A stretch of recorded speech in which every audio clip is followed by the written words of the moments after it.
नमः समय साराय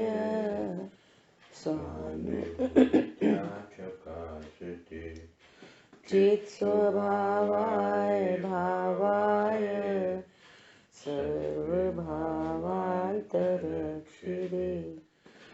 वन्दितु सौवसिद्धे ध्रुवमचलमरूपमं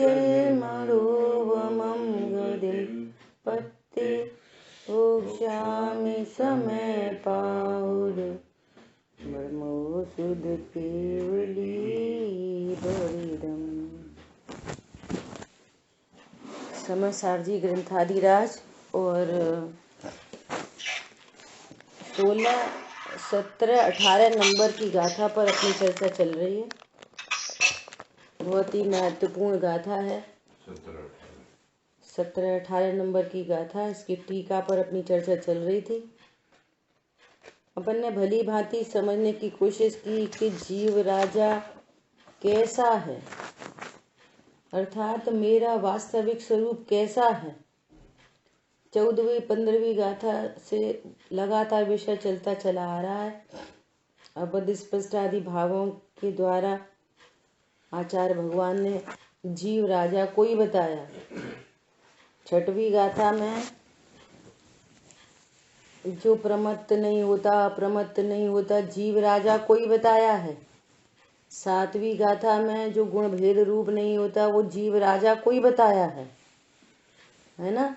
इसलिए यहाँ पर क्या कह रहे हैं कि तुम जीव राजा को जानो। अपनी सब मिला के इतनी बात हो गई कि जब तक हम आगम के माध्यम से युक्ति न्याय से द्रव्य गुण पर्यायमयी वस्तु, ये द्रव्य गुण पर्याय वस्तु अपने द्रव्य गुण पर्याय में ही रहती है, ऐसे अपने प्रमाण को नहीं जानेंगे। जब प्रमाण को जाना तो अन्य चेतन अचेतन पदार्थ, शरीर, कर्म, है ना, या इन सब से भेद ज्ञान हुआ। परद्रव्य, स्वद्रव्य, परद्रव्य। स्वद्रव्य क्या है? मैं जीव द्रव्य कैसा हूँ? द्रव्य गुण पर्यायमयी। तो ये स्वद्रव्य और परद्रव्य से भेद विज्ञान। अब यहाँ शरीर क्या है? अनंत पुद्गल परमाणु का स्कंद। तो ये क्या है? ये पुद्गल द्रव्य है। मैं जीव द्रव्य हूँ, मैं चेतन हूँ, ये अचेतन है। तो दो द्रव्यों से भेद ज्ञान हो गया। अब चूंकि विश्व का प्रत्येक द्रव्य अपने ही उपादान शक्ति से, अपनी योग्यता से, अपने से ही परिणमन करता है, अनादि अनंत। तो अब यहाँ भेद ज्ञान होता है। मैं देह का कर्ता नहीं, मैं देह नहीं, देह मेरी नहीं, मैं देह का कर्ता नहीं, मैं देह को भोगता नहीं। अब यहाँ पूरे विश्व की नास्ती होते हुए अब मैं हंस रहा हूँ, मैं बोल रहा हूँ, मैं चल रहा हूँ, मैं बैठ रहा हूँ, मैं उठ रहा हूँ, शरीर में कोई परिणमन हुआ तो मैं देह को भोग रहा हूँ, देह से मुझे दुख हो रहा है। ये सारी बातों की नास्ती हो गई। अब इन पूरी बातों को एक शब्द में कहते हैं भिन्न, देह से भिन्न हूँ। भिन्न में ये पूरी बातें लागू पड़ेंगी। मैं शरीर नहीं, शरीर मेरा नहीं, मैं शरीर का कर्ता नहीं, मैं शरीर का भोगता नहीं, शरीर की किसी क्रिया को मैं नहीं करता, शरीर की किसी क्रिया से मुझे लाभ नहीं, हानि नहीं, है ना, उससे कोई फायदा नहीं, नुकसान नहीं। ऐसा पूरा ये क्यों? हेतु कि मैं जीव हूं, मैं चेतन हूं और ये अचेतन है। दूसरा हेतु, क्योंकि सारे द्रव्य अपना अपना कार्य करते हैं, तो मैं चेतन अचेतन का कार्य कैसे कर सकता हूं? ये हेतु। और चेतन की क्रिया से मुझे क्या लाभ, क्या हानि, क्या लाभ हो सकता है, क्या हानि हो सकती है। ऐसा देह से भेद ज्ञान। कर्म वे भी अचेतन है। अब इस बात को समझना भली प्रकार से। हम तो छोड़ो, जैन तो अन्य मती बोलते हैं यार, घर में जो बाइयां काम करने आती हैं वे बोलती हैं अपने पाप का उदय, अपने पाप का उदय, ऐसा बोलती हैं। सही बात है भाभी, जो पहले करे आए सो भोग रहे, ये तो वे भी बोलते हैं। अब ये विचार करो कि ये कर्म का उदय, जो भी कर्म का उदय दो प्रकार से फलीभूत होता है, एक संयोगों में और एक परिणामों में, है ना। तो संयोग गाड़ी बंगला दुकान मकान ये सब। अब ये वाली बात कैसे गले नहीं उतरती है कि ये कर्म परमाणु से मैं भिन्न हूं, इनके उदय से भिन्न हूं। जब तक ये द्रव्य गुण पर्यायमयी वस्तु ख्याल में नहीं आएगी, दो द्रव्यों की भिन्नता। अब जब मैं देह नहीं हूं, ये अचेतन पदार्थ मैं नहीं हूं, मेरे नहीं है, मुझे इनसे लाभ हानि नहीं है। अब कैसा भी उदय आए तो मुझे उससे क्या लाभ हो रहा है, कैसा भी उदय आए बाहर में तो मुझे उससे क्या हानि हो रही है, क्योंकि मैं तो द्रव्य गुण पर्याय वाली वस्तु हूं। नहीं तो वो ज्ञान उठ नहीं पाता क्या। सही बात है, पाप का तो उदय, कह रहे पाप के उदय से भिन्न हूं। अभी तो प्रमाण की वस्तु पकड़ में नहीं आ रही, तो मैं तो त्रिकाली ध्रुव भगवान आत्मा की बात होनी है, जीव राजा की बात होनी है।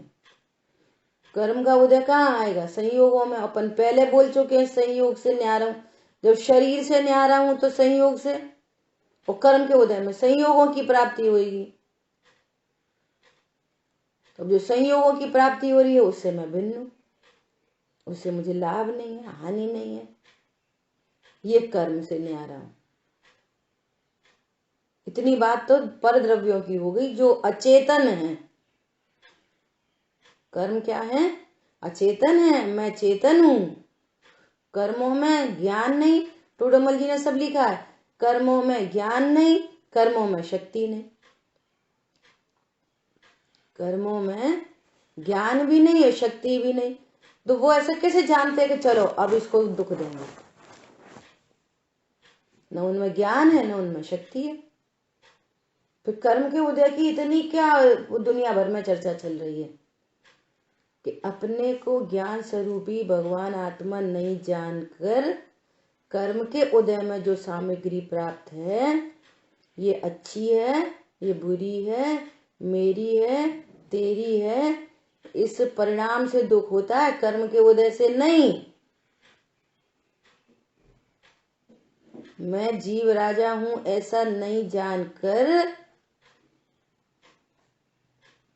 पर द्रव्यों का लक्ष्य, अब ये पर द्रव्य अच्छे, ये बुरे, ये कर्म के उदय में प्राप्त हुए हैं, ये अच्छे हैं, ये बुरे हैं, इसको कहते हैं कर्म का उदय।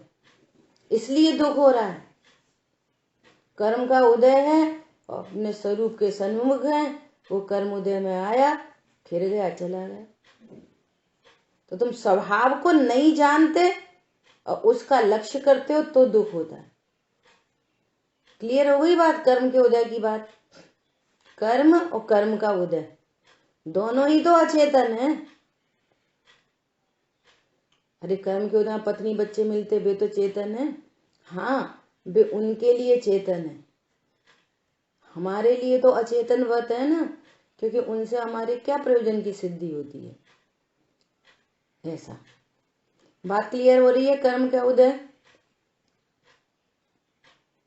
सही बात है, अपने ही तो कर्म का उदय, अपने ही तो कर्म का उदय क्या है, कर्म का उदय।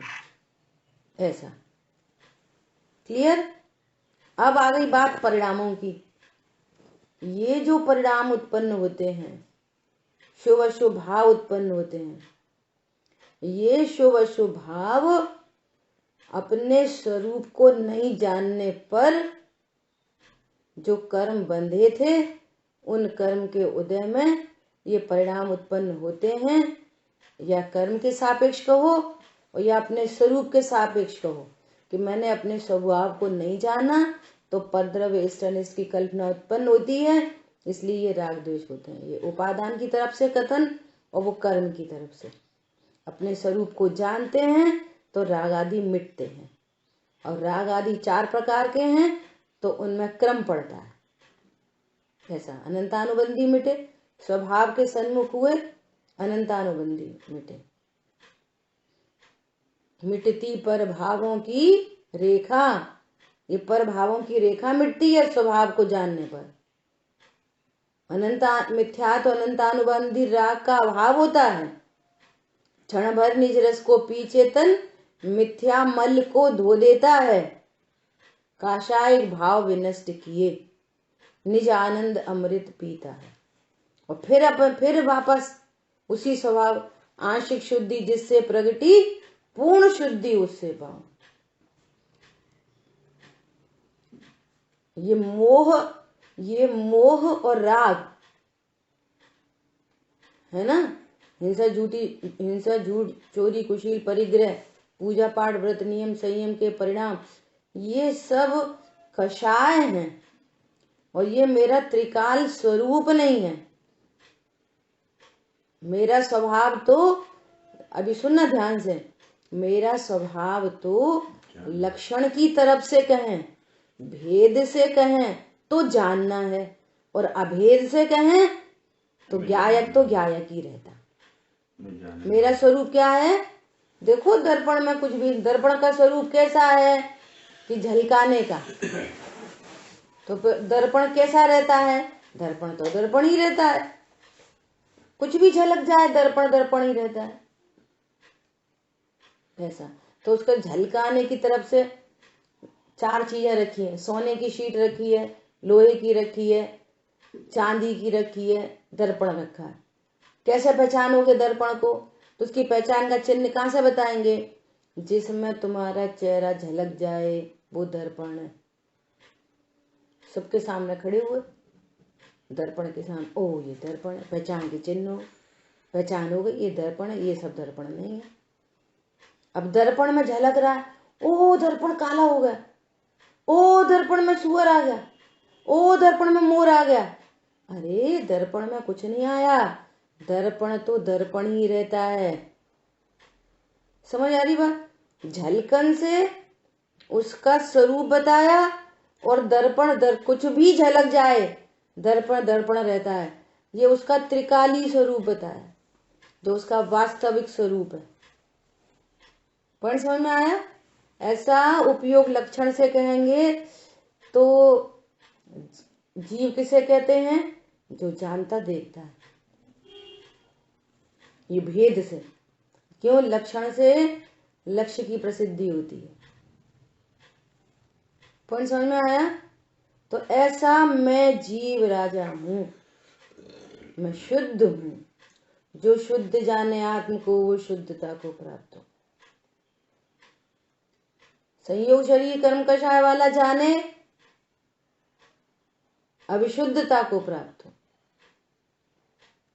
अविशुद्धता को प्राप्त हो, कर्म का संचय हो, कर्म का संचय हो, संसार परिभ्रमण। ऐसा मैं परिपूर्ण हूं। मैं कैसा हूं? मैं परिपूर्ण हूं। मुझे किसी पर पदार्थ की जरूरत नहीं। कोई साथ नहीं देता है ऐसी बात नहीं है। कोई साथ नहीं दे सकता, नहीं दे सकता, नहीं दे सकता, और मुझे जरूरत नहीं है। क्योंकि 2 द्रव्यों के बीच में अस्तित्व नास्तित्व धर्म की दीवार है, और 2 डबल डबल दीवार है। एक इस जीव द्रव्य में दीवार अस्तित्व नास्तित्व की, और एक उद्गल में, शरीर में डबल डबल दीवार लगी है। आ रही बात समझ में? ऐसा मैं परिपूर्ण हूं। अब क्या होगा, तब क्या होगा, फिर क्या होगा, फिर क्या होगा? मैं परिपूर्ण हूं। धन चला जाए तो मैं परिपूर्ण हूं। पत्नी बच्चे चले जाए तो मैं परिपूर्ण हूँ। देखो सबके जाते बहुत सारे लोग चले गए, तुम में क्या फर्क पड़ा? परिपूर्ण हूँ, ऐसा मैं परिपूर्ण हूँ। कल हम लोग बात कर रहे थे शांतनु से, ट्विंकल से, कि जितने भी अन्यमति और बहुत, आज अपन की भाषा में बोलो, लौकिक भाषा में तो बहुत सफल कहो उन्हें, बहुत सफल व्यक्ति, इन्हें बहुत धन कमाया, शोहरत कमाई, नाम कमाया, है ना, ऐसे जीव भी एट लास्ट क्या बोलते हैं? एट लास्ट जैसे ही उनका सैचुरेशन आता है, फिर वे अपने को अकेला पाते, जो धुन लगी रहती है ना पैसा कमाने की, नाम कमाने की, पैसा, नाम, शोहरत, ये लग्जरी, वो, तब तो होश नहीं रहता।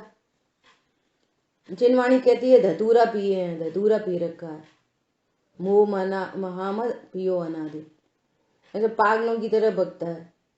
अरे साहब वो गाड़ी आ गई, अरे मेरे को तो अब ये करना है, अरे वो फैक्ट्री और देखनी है, अरे वहां लगाना है, तो उसे कुछ होश नहीं रहता मैं कौन हूं। एकांत रूप से संयोग शरीर कर्म कषाय का लक्ष्य रहता है, धतूरा पिए रहता है, उसे कुछ होश नहीं है, कर्म के फिलों में बहता चला जा रहा है। पूर्व का उदय सो सब हो रहा है, समझ रहा है मैं कमा रहा हूं, मैं कमा रहा हूं, अब सुखी हो जाऊंगा, तब सुखी हो जाऊंगा, है ना। वो चलता रहता है सब ऐसे ही। फिर लास्टली क्या बोलता है सैचुरेशन आने पे? आजू बाजू में दिखता है, अरे मैं तो अकेले ही खड़ा हूं, अरे सही बात है, मैंने दौलत तो कमाई, शोहरत तो कमाई, परंतु मैंने पीस नहीं मिला, मुझे शांति नहीं है, आज भी शांति नहीं है मुझे। अभी जानते नहीं है शांति कार से कहते हैं, किसके आश्रय से होती है, लेकिन जीव है ना, मुझे शांति नहीं मिली, ऐसा बोलते हैं सब के सब। मैं धन से गाड़ी बदली, घर बदला, है ना, पत्नी बदल ली, शहर बदल दिए, सब बदल दिए, लेकिन आज मैं अकेला हूं और बिस्तर में पड़ा हूं और अपनी जगह किसी और को नहीं सुला सकता। अब ये जो मुझे पीड़ा उत्पन्न हो रही है इसको नहीं बदल सकता, ऐसे शब्द होते हैं। वो मैंने अध्यात्म को नहीं जाना, पर उन्हें कुछ अता पता नहीं अध्यात्म क्या होता है। पॉइंट समझ में आ रहा है? इसलिए हमारे को महाभाग्य से बहुत बड़ा चांस मिला है, महा चांस मिला है कि मैं जीव राजा हूं, ऐसा जान। ठीक है, ठीक है। देखो आगे अभी क्या कह रहे हैं। इसी प्रकार मोक्षार्थी पुरुष को पहले तो आत्मा को जानना चाहिए, फिर उसी का श्रद्धान करना चाहिए कि यही आत्मा है, यही आत्मा, ऐसा ही आत्मा है, इतना ही आत्मा है, इतना ही। अब अपनी तो पर्याय है, अपनी तो पर्याय है, तो फिर अपन जानते भी नहीं, तो जानते तो हैं। अब ये क्लियर करो, एकदम क्लियर। आशाबंध को भी जीव की पर्याय कहते हैं, संवर निद्रा मोक्ष को भी जीव की पर्याय कहते हैं। जीव में ही उत्पन्न होती है, इस अपेक्षा से जीव में ही उत्पन्न होने से ये निश्चय नहीं के कथन है, जीव में ही उत्पन्न होती है। पर कौन सा निश्चय है? मोक्ष तत्व को साक्षात शुद्ध निश्चय ऐसे बोलते हैं, संवर निद्रा को एक देश शुद्ध निश्चय ऐसे बोलते हैं, राग आदि को अशुद्ध निश्चय से ऐसे बोलते हैं, गुण भेद पर्याय भेद को सद्भूत व्यवहार ऐसे बोलते हैं। लेकिन परम शुद्ध निश्चय ने क्या बोलता है? मैं तो एक त्रिकालीय ध्रुव परिपूर्ण वस्तु हूं, हूं परम पाणामिक निष्क्रिय निष्क्रिय, जिसमें जानने का स्वांग भी नहीं दिखलाया। जानने वाली पर्याय है, मैं पर्यायों से पार त्रिकाली ध्रुव हूं। जो जहां जैसा है उसको भली भांति जाना जाए। मोक्ष तत्व किसकी पर्याय है? जीव की पर्याय। हाँ, जीव की पर्याय, जीव नहीं है वो। ये किसका बेटा है? हाँ, हमारा ही बेटा है, पर हम तो नहीं है ना वो। मैं और मेरे में कितना फर्क होता है।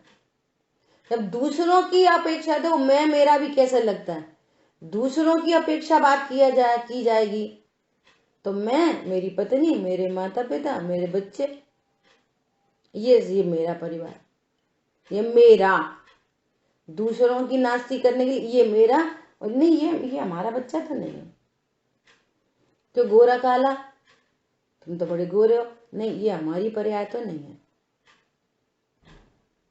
तुम तो बड़े मोटे हो, अरे नहीं ये हमारी पर्याय तो नहीं है। कौन समझ में आया? ये तुम्हारी मम्मी है, नहीं ये हमारी मम्मी नहीं है, ऐसा। अच्छा तो तुम कौन हो? कि जीव। क्या करते हो? जानता हूं। जानना ये किसकी पर्याय है? ये मेरी पर्याय है। कौन समझ में आया? परंतु मैं कौन हूं? मैं सब तो तुम सब, हम लोग बहुत प्रेम से रहते हैं। तो फिर बच्चे ने भोजन कर लिया, तो फिर अम्मा का पेट भर गया। अरे वो बेटा ने कराया, हमने थोड़ी कराया। पति पत्नी बोलते हैं हम तो, अपन तो एक ही हैं अपन तो पति भोजन कर ले, पत्नी का पेट भर गया। पत्नी को ठंडे लग रही, वो रजाई ओढ़ ले, पति को गर्मी मिल गई। नहीं, फिर सब इंडिविजुअल है। समझ आ रही बात? ऐसा मैं मेरी पर्याय। और अध्यात्म में, आगम में आशा बंध संवर निद्रा मोक्ष जीव की पर्याय है। अध्यात्म में जो मुझे प्रसिद्ध करे वो मेरी पर्याय है। कौन मुझे प्रसिद्ध करता है? उपयोग लक्षण मुझे प्रसिद्ध करता है, वो है मेरी पर्याय। अब जब कहा जाए कि भैया ये राग आदि तुम्हारी पर्याय, तो समझ जाओ किस नए से बोल रहे हैं। जानना मेरी पर्याय, हाँ जानना मेरी पर्याय। वो किस अपेक्षा से बोल रहे हैं? ऐसा। लेकिन वे पर्याय हैं, परंतु मैं कौन हूं? मैं तो जीव राजा हूं। ऐसा करे, यही आत्मा है। जानन स्वभाव भी आत्मा नहीं है, वो एक समय की पर्याय है, वो लक्षण रूप पर्याय है। और जब जानना स्वभाव जीव नहीं है, तो आशा बन संवर नीरा मोक्ष तो किधर रह गए? जहां छायक भाव भी भिन्न दिखे, वहां अन्य भाव की कौन कथा करे? अन्य भाव की। सिद्ध भगवान उत्पाद व द्रव्य युक्तम सत सदा रहेगा। सिद्ध भगवान में कितने तत्व हैं? कि जीव तत्व और मोक्ष तत्व। वो मोक्ष तत्व है, अनंत गुणों की शुद्ध पर्याय, और जीव तत्व वही चला रहा है, वही वही वही वही वही वही वही वही। यही आत्मा है। इसका आचरण करने से, अब बहुत इंपॉर्टेंट बात चल रही है, इसका आचरण करने से अवश्य, गारंटी ले रहे हैं आचार्य भगवान, कर्मों से छूटा जा सकेगा। कर्मों से छूटा जा सकेगा।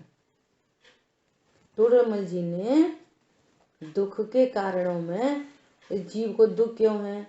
तो कर्म की अपेक्षा से दुख, कर्म का बंधन है इसलिए दुख है। कर्म की अपेक्षा से कहा और फिर पर्याय की अपेक्षा से कहा, है ना? तो कर्मों से अवश्य छूटा जा सकता है।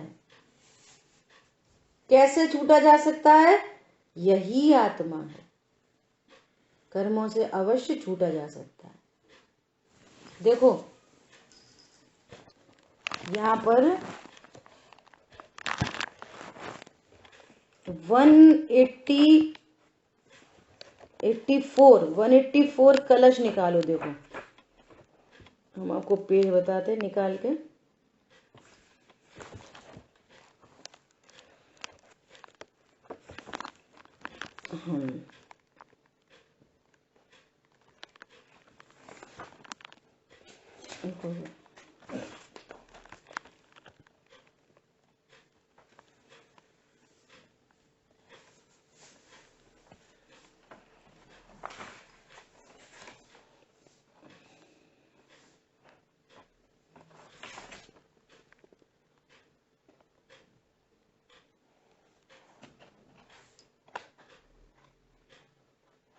देखो 186 कलश है। 184 भी एक बार पढ़ते हैं। देखो पेज नंबर है हमारी जिनवाणी में 475 पेज पे तो 184 कलश है। 475 पेज, कलश नंबर 184 आप निकालो। और जो नहीं निकाल पा रहे वो सुने ध्यान से। देखो चैतन्य का तो एक चिन्मय ही भाव है। चैतन्य का तो एक चिन्मय ही भाव है, और ये जो अन्य भाव हैं वे वास्तव में दूसरों के भाव हैं। अन्य भाव हैं सो दूसरों के भाव हैं। अब किन के हैं वे दूसरे, किन के हैं? अरे होंगे कोई के, तुम्हें क्या मतलब, तुम्हारा बता रहे ना। युगल जी बाबू जी कहते तुम्हें देखने की तमीज नहीं है। पंडित साहब बोलते तुम्हें नीयत खराब है। तुमसे कह दी ना ये तुम्हारा कपड़ा है, ले जाओ। ये किन का है, इससे क्या मतलब है? ऐसा अन्य भाव हैं वे वास्तव में दूसरों के भाव हैं, इसलिए चिन्मय भाव ही ग्रहण करने योग्य है। अन्य भाव सर्वथा त्याज्य हैं। त्याज्य है मतलब मैं नहीं, मेरे नहीं, करता नहीं, भोगता नहीं, ये ज्ञान में त्याज्य हुआ। फिर वैसा ही विश्वास हुआ और फिर आचरण हुआ। ओह मेरा तो चिन्मय भाव है, मैं परिपूर्ण हूँ, शुद्ध हूँ, ये सब बोल लगा लो। ठीक है, इतनी बात। अब देखो आचार्य भगवान इतना बताने के बाद, ऐसा नहीं बिना बताए बोल रहे हैं, बताने के बाद अब 85 कलश तो बहुत महत्वपूर्ण कलश है। इसमें वापस मोक्षार्थी शब्द आया है। जिनके चित्त का चरित्र उदात्त है ऐसे मोक्षार्थी सदा इस सिद्धांत का सेवन करें। जो मोक्षार्थी हैं वे इस सिद्धांत का सेवन करें। किस सिद्धांत का? मैं तो सदा शुद्ध एक चैतन्य में ज्योति ही हूं। मैं तो सदा शुद्ध चैतन्य में एक परम ज्योति ही हूं। अब ये जब कलश आएंगे तब इनकी व्याख्या होगी, है ना। और ये जो भिन्न लक्षण वाले विविध प्रकार के भाव हैं वो मैं नहीं, क्योंकि वे सभी मेरे लिए परद्रव्य हैं। परद्रव्य की लिस्ट, वे सभी मेरे लिए परद्रव्य हैं।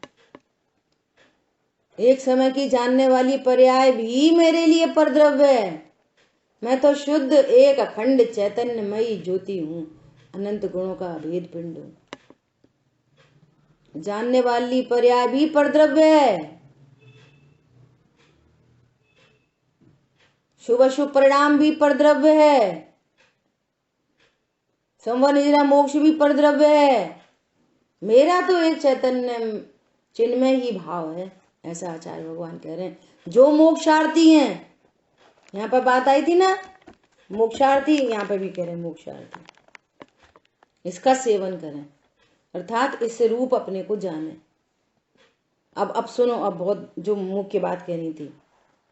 ऐसा होने पर भी अब आगे क्या कह रहे हैं 186 कलश में, जो पर द्रव्य को ग्रहण करता है। कैसे ग्रहण करता है? जीव का क्या काम है? मात्र जानता है बस। ग्रहण करना मतलब जानना, ग्रहण करना भी मतलब जानना। और कैसा जानना? कि ये परद्रव्य मेरा है। समझ आ रही बात? जो परद्रव्य को ग्रहण करता है अर्थात ऐसा जानता है कि ये परद्रव्य मेरा है, जबकि बता दी कि ये अन्य लक्षण वाले भाव दूसरों के हैं, तुम्हारे नहीं। एक तुम्हारा तो एक चिन्मयी भाव है, इसके अलावा जो भाव हैं सब परद्रव्य के भाव हैं, परद्रव्य ही हैं, सब बात बता दी। अभी भी स्टिल तुम परद्रव्य को ग्रहण करते हो, अर्थात परद्रव्य मैं हूं, मेरा है, करता हूं, भोगता हूं, इससे मुझे लाभ है, हानि है, मैं अच्छा हूं, बुरा हूं, पूरा फुल। किसी भी तरह की लगार है, किसी भी एनी टाइप ऑफ, नहीं कर तो अपना तो नहीं है, पर अपन करता तो है। अब शरीर में कोई परेशानी हो जाए तो अपन को दुख तो होता ही है ना, शरीर से, रोग से दुख होता ही है ना, रोग के कारण, बोलो रोग के कारण दुख होता ही है ना। ये परद्रव्य को ग्रहण करता है। समझ में आ रही है बात? अब सुनो बहुत अच्छे से, ध्यान से।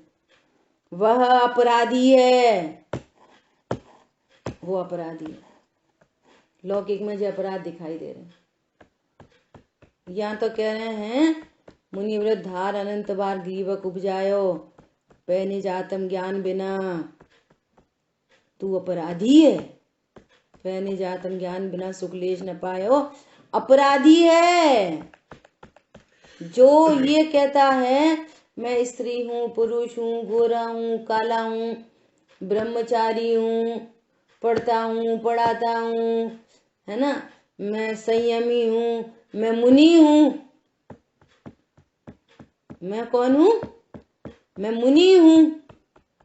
मैं तो घर छोड़ दिया, पत्नी छोड़ दी, बच्चे छोड़ दिए, अब तो 28 मूल गुणों का पालन करता हूं, पीछे कमंडल के अलावा मेरे पास कुछ नहीं है। क्या बोल रहे हैं? अपराधी है। और सुनो, इसलिए बंध में पड़ता है, इसलिए बंध में पड़ता है। और जो स्वद्रव्य में ही संभृत है, अर्थात अपने द्रव्य में ही गुप्त है, मगन है, संतुष्ट है। मैं मेरे घर पूरा फुल्ली लोडेड है, एकदम सारी सुख सुविधाओं से भरचक है। अब मैं अपने में संतुष्ट हूं, मुझे क्या जरूरत पड़ रही है बाहर जाने की? क्या बोल रहे हैं? जो अपने द्रव्य में ही गुप्त, मग्न, संतुष्ट है, पर द्रव्य का ग्रहण नहीं करता, अर्थात पर द्रव्य को अपना नहीं जानता, नहीं मानता, पर द्रव्य में इष्ट अनिष्ट की कल्पना नहीं करता।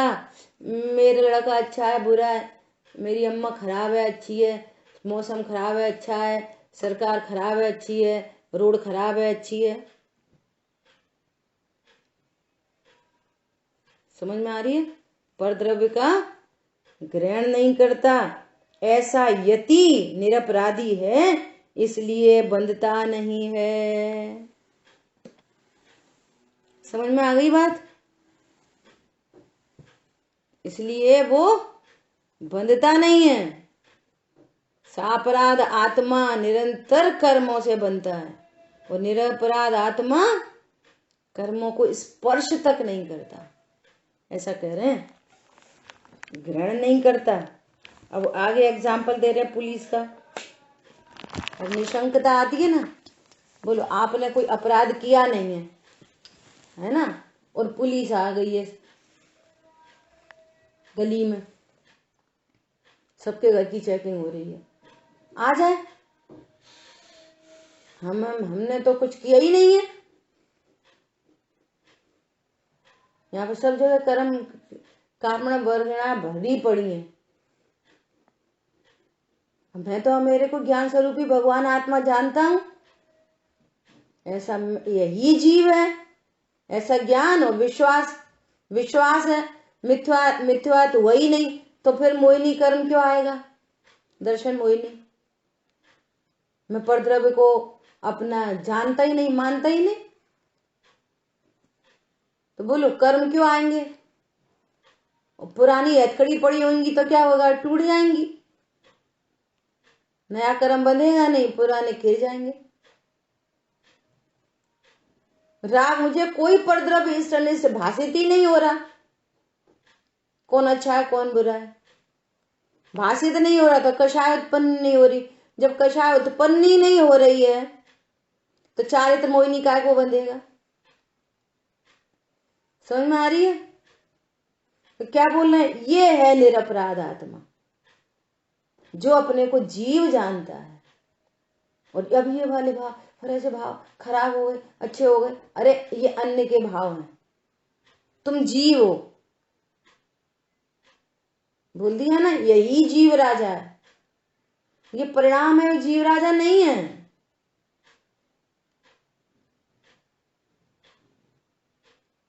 ये जानने वाली पर्याय है, वो जीव राजा नहीं है। जीव राजा तो त्रिकाली ध्रुव भगवान आत्मा है। समझ आ रही बात? क्या बोल रहे हैं?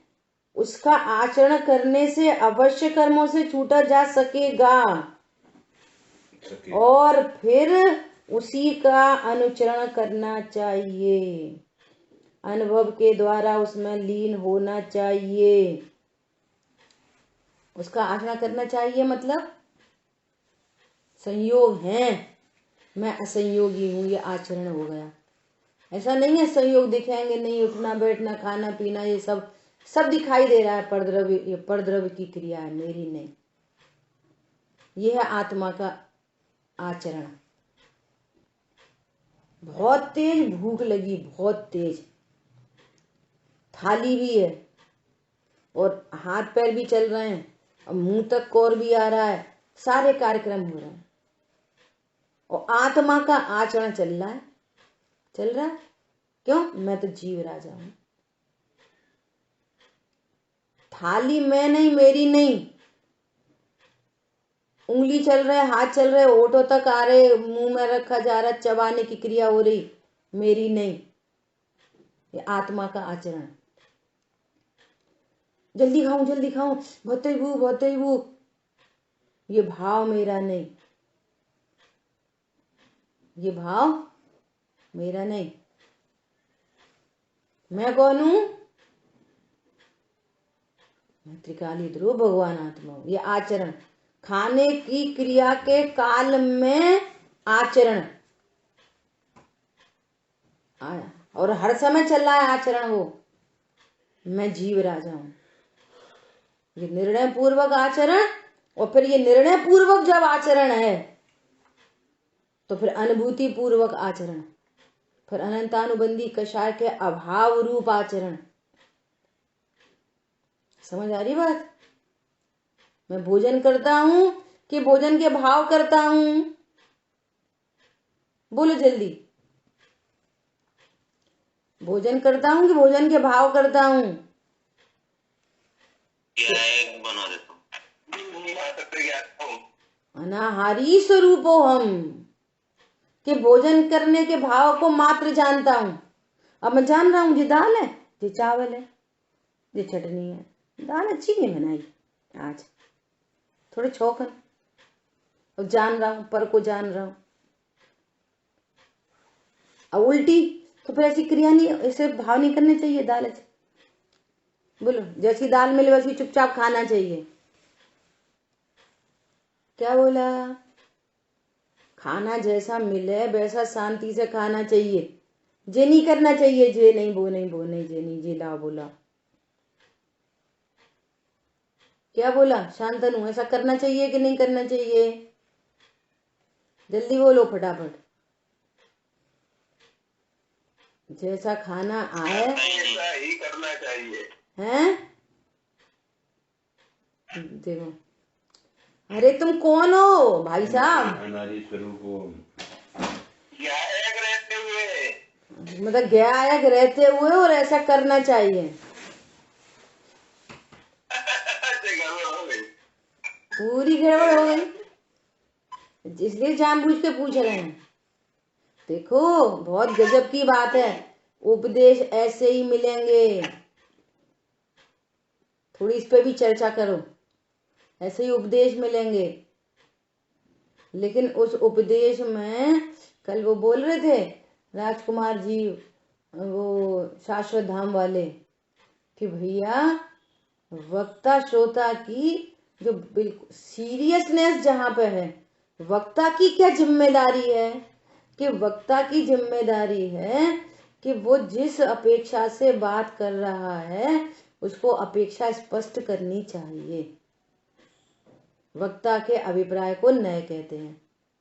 और श्रोता की उससे बड़ी जिम्मेदारी है कि वो जिस अपेक्षा से बात कर रहे हैं उस अपेक्षा को वो जाने। इसलिए विषय और वक्ता के साथ जुड़ा रहना चाहिए। अभी तो अब ऑनलाइन हो गई चीजें, है ना? नहीं तो स्वाध्याय में बैठो सबसे आगे, फर्स्ट रो में वक्ता और हम और जिनवाणी, और कोई आजू बाजू भी नहीं दिखाई दे कौन बैठा है। इतनी सीरियस मीटिंग है ये, कोई नहीं। अब भले ही ऑनलाइन हो, कुछ नहीं, ये जो शब्द कान में पड़ रहे हैं वो और जिनवाणी, बस, और कुछ नहीं। ऐसा बहुत बढ़िया। समझ में आ रही है बात? अभी चर्चा हुई ना पूरी, मैं जीव राजा हूं। अब ये लाओ वो लाओ, कम करो ज्यादा करो, ये परिणाम आशा बंद तत्व है। ये तीव्र कषाय का परिणाम है, वो मंद कषाय रूप परिणाम है। लेकिन मैं कौन हूं? बात ये है। और इस स्वभाव के आश्रय से, ठीक है भैया अपन तो जो मिले सो खा लो, तो ये तीव्र कषाय के अगेंस्ट बात करेंगे तो कहेंगे अच्छा भाव है। लेकिन सारा जीवन शांति से भोजन होने पर भी वस्तु स्वरूप नहीं जाना, और अभाल यदि मुसलमान में जाके पैदा हो गया तो अभी वो शांति से शुद्ध भोजन छोड़ो, अभी जाने क्या क्या अंडा मांस खाना पड़े। छल कपट मायाचारी का परिणाम हो गया ना। सब लोग हमें तो अच्छा बोलते हैं, हम तो भैया हम तो भैया हम तो भैया। अब पता छल कपट से कुत्ता बन के नाली का पानी पीना पड़े। सापराध आत्मा है ना वो, कर्मों से बनता है, त्रिकाली ध्रुव नहीं जाना। तो सही बात है, तो इससे बढ़िया मांग लो मांग लो मांग लो मांग लो, ऐसे खा लो, कुछ नहीं ऐसा, ठीक है। वो तो वो भी बनेंगे वो भी बने। अब तुम्हारी मिथ्यात्व के साथ में ये तीव्र कषाय है। पॉइंट समझ में आया? तो कंडीशन और ज्यादा गिर सकती है। ऐसा खेल ऐसा है, समझ आई बात? इसलिए उधर से उपदेश आएंगे पर उधर से काम नहीं होएगा। खांसी मुंह में कपड़ा ठूंसने से नहीं रुकेगी। आप औषधि पथ्य परहेज करो।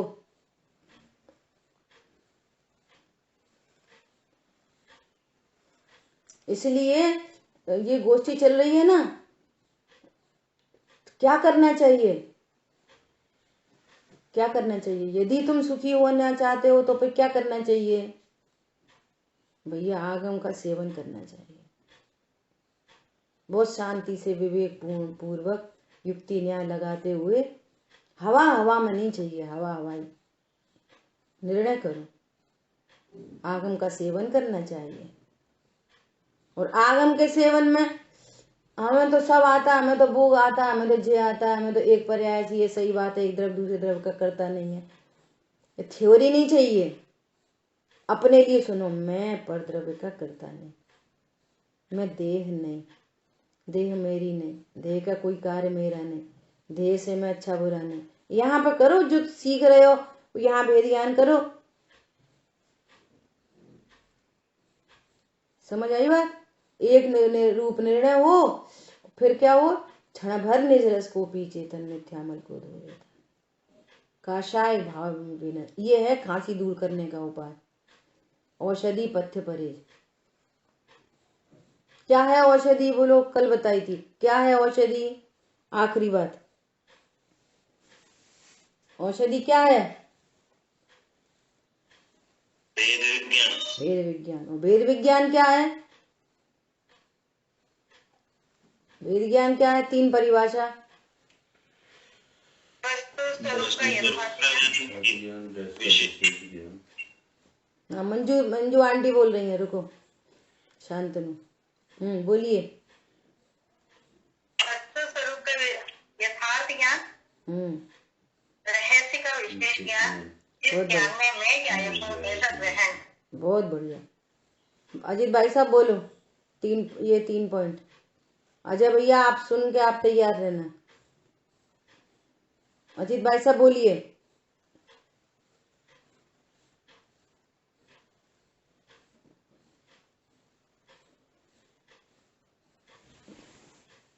बताइए कि जो श्रमण है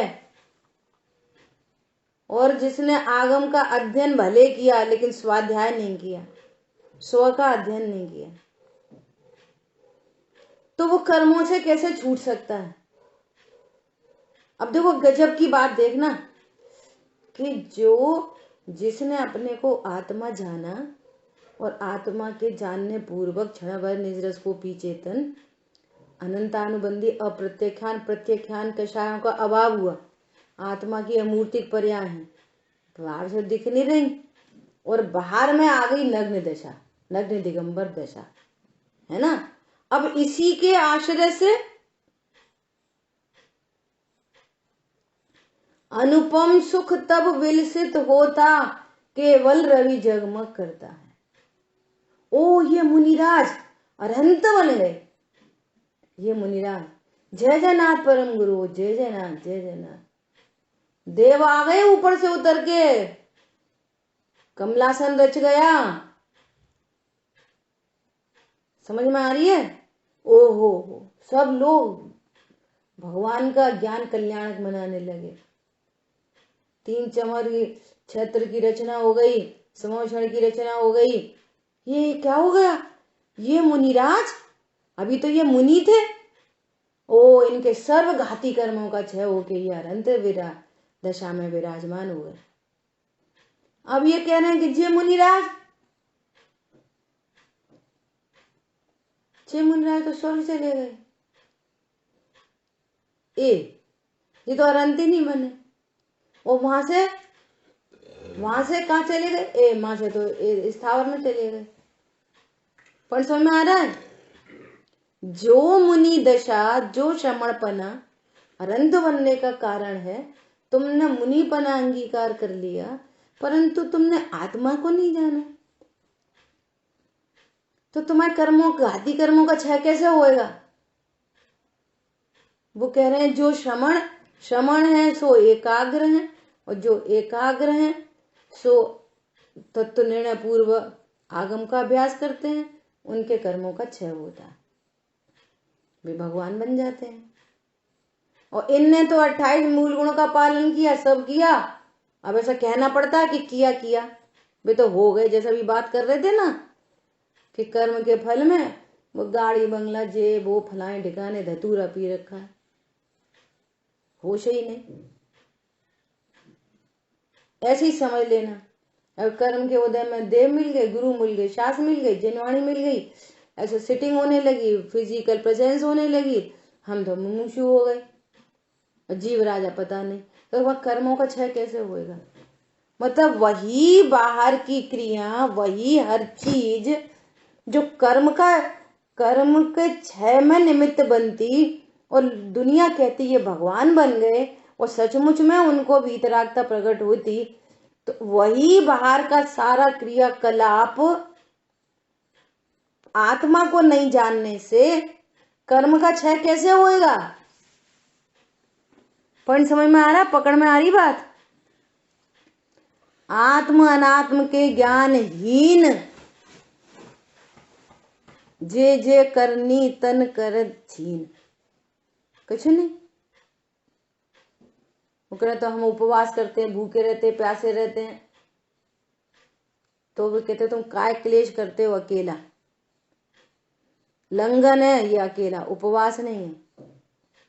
उपवास तो आत्मा के समीप जो वास करते हैं और फिर उनके क्षुधा आदि जो कषाय थे वो संबंधी कर्म की निर्जरा होती है, बाहर में उन्हें भूख का विकल्प नहीं होता, तो वो भूख का विकल्प नहीं होना उसको उपचार से उपवास कहते हैं। उन्होंने तो वास्तव में आत्मा के समीप वास किया है, वो उपवास है। और वो निश्चय उपवास, उसको व्यवहार से उपवास कहते हैं। व्यवहार से जो उपवास तो है नहीं, और दुनिया को वही दिख गया, तो दुनिया कहती है हमने भी सब छोड़ दिया, कर दिया, हम भी उपवास करते हैं। तुम आत्मा के समीप वास नहीं है, आत्मा को जानते नहीं हो, कैसे उपवास हो गया? आत्मा को जानते नहीं तुम कैसे श्रावक हो गए? आत्मा को जानते नहीं तुम कैसे मुनि हो गए? आत्मा को जानते नहीं, पर समझ में आ रहा कैसे संयमी हो गए? इतनी गजब की बात है। अवश्य कर्मों से छूटा जा सकेगा और फिर उसी का अनुचरण करना चाहिए। अब बाहर में जो कुछ भी हो रहा है, मैं तो आत्मा हूं, ये आत्मा का अनुचरण चल रहा है। कोई अलग से बैठ के आत्मा का अनुचरण करेंगे? सामायिक में अनुचरण होता है, बाकी टाइम तो अपन क्या करते? 24 घंटे खाते पीते रहते बस। अपन 24 घंटे क्या करते? और स्वाध्याय कितनी देर करते? बोलो भाई साहब, 24 घंटे अपन क्या करते हैं?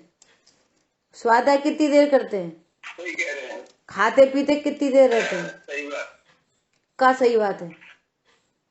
शांतनु क्या करते हैं तुम 24 घंटे? कुछ नहीं करते। क्या कर? आत्मा का देखो गजब हो गई। मैं जीव हूँ, मैं जीव राजा हूँ। 24 घंटे क्या करते? गायक हूँ, गायक बना रहता हूँ। ये 24 घंटे अनुचरण चल रहा है, इस निर्णय पूर्वक अनुचरण और फिर अनुभूति पूर्वक अनुचरण। जिसके निर्णय में अनुचरण नहीं है उसकी अनुभूति नहीं हो सकती। 24 घंटे क्या करते? अभी नयों का कथन है, किसी को डांटना है, उसको उपाय, उसको यहाँ लगाना है, तो उपदेश है। ये उपदेश अलग चीज है, वस्तु स्वरूप अलग चीज है। वो उपदेश भी स्वरूप समझाने के लिए है। समझ आई बात? कैसा खाते, कैसे पीते, कैसे अनाहारी स्वरूप बताने के लिए सारी बातें। अब ये उपदेश और सिद्धांत की चर्चा कल करेंगे, ठीक है? अभी तो और 2 लाइन रह गई, अभी पहले पैराग्राफ की।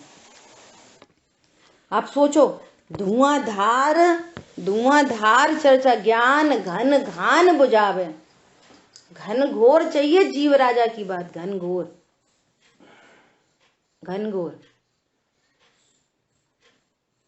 अरे बात समझ में? देखो एक अच्छा सा एग्जाम्पल याद आ रहा था। चलो शेष चर्चा कल करेंगे। अच्छा, कल के लिए मैसेज ये है कि कल क्लास अपनी ऑफ रहेगी, ठीक है? परसों रहेगी क्लास। जिनवाणी के ज्ञान से सूझे लोकालोक, सोवाणी में सती चला दे। बोलिए द्वाशांग मई जिनवाणी